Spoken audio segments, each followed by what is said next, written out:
तो एक राजा वहां से गुजर रहा था, मधुर मधुर आवाज आई भगवान के यश की। तो उनका कहाँ से आ रही? बोले कुएं से। कुएं में देखा तो जयदेव जी को, तो उन्होंने निकलवाया, औषधियों का लेप करवाया, अपने महल ले गए,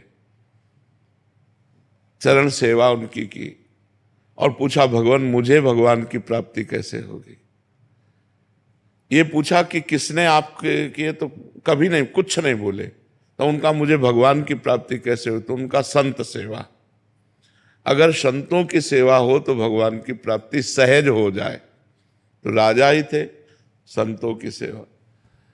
जब सुना कि लोगों ने कि संतों के लिए खुला खजाना है, खाओ पियो जितना रुपया चाहो ले लो, सोना चांदी जो, तो जो संत होते थे वो तो केवल भोजन किए चले गए।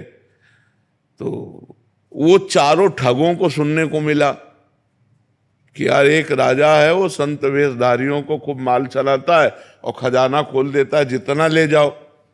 तो चार संत वेश रखने में कितने मिनट लगते? मुंडन करवाओ, तिलक छाप लगाओ, हो गए संत, हो गए। तो अब जब गए तो जहां से संत गुजरते थे वहां दर्शन के लिए जयदेव जी को हाथ पैर कटे हुए थे। तो ऐसे फिर उन्होंने देखा, अरे बोले तो वही है, ये तो वही है जिसके हाथ पैर काट के कुएं में डाल दिए गए थे।